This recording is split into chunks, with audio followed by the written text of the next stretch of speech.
लोग उल्टा पुल्टा गाली गलौज करते थे। तो आप लोग राजीव शर्मा जी को जानते ही होंगे।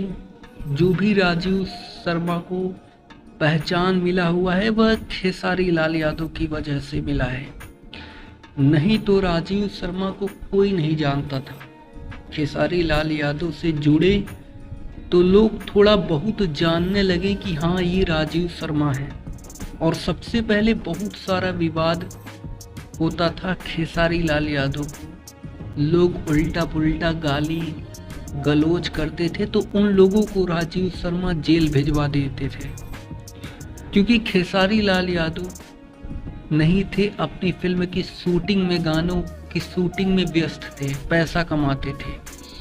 और राजीव शर्मा खाली थे तो यही सब काम कर रहे थे। लेकिन जब जाकर राजीव शर्मा को समझ में आया है कि दूसरों के चलते मैं लोगों को दुश्मन बना लिया। और आप सभी को बता दूं, राजीव शर्मा बिना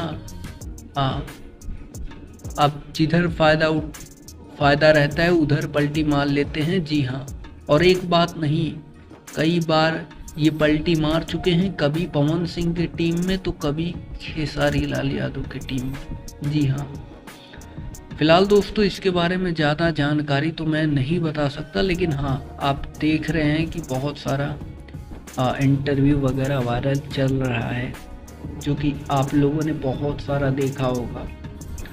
फिलहाल अभी के टाइम पर यही न्यूज़ निकल कर आ रही है।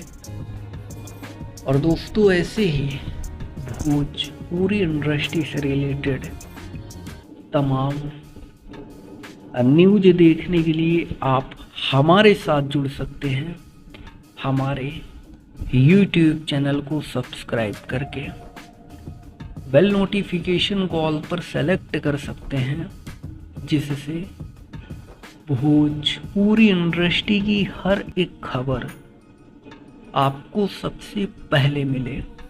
जी धन्यवाद दोस्तों।